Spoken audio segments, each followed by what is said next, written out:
Super init. Yes. My secret, my life is water. Water lang talaga, guys. Inom ako ng inom ng tubig, malamig o hindi. Kailangan ko talagang uminom ng tubig. Pero time check, 1:51 p.m. So, cold water. Water with ice. Ayan, pinaparamdam ko sa pisngi ko.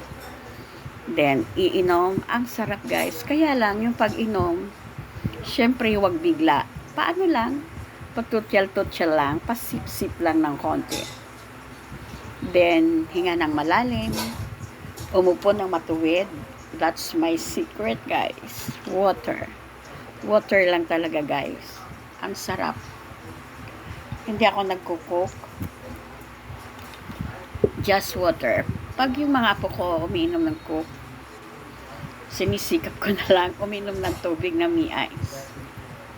Ang sarap talaga, guys. My secret, yes, my life is water. Water talaga. Bonus na yung may ice. Nawa, parang gaganda yung pakiramdam mo. Parang newly born ka pag nakakainom ka ng tubig. Water, not too big. Too big to drink water. Diba? Ang sarap. Tapos unat-unat ka lang ng konti. Smile ng konti. Then, sip ng konti. Yan. Exercise yan, guys. Yung tinatabingi yung bibig ko. Yeah. Then, sip ng konting water.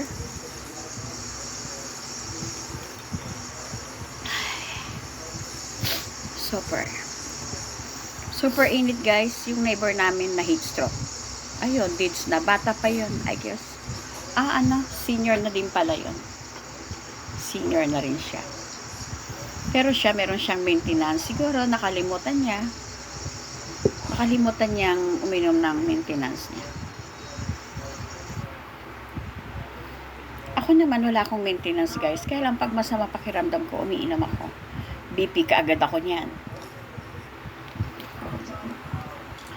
Sarap ng tubig, guys. Super sarap talaga. Malaking bagay talaga ang tubig. Bukod sa asin, mas mahalaga din ang tubig. Kasi kung wala kang tubig, ano bang gusto mo? Brown out o tubig? Para sa akin, both siguro. Sa panahon ngayon. Sa generation ngayon. Di ba? Pero pag nasa bukid ka, hindi kailangan ng kuryente. Alright? Thank you.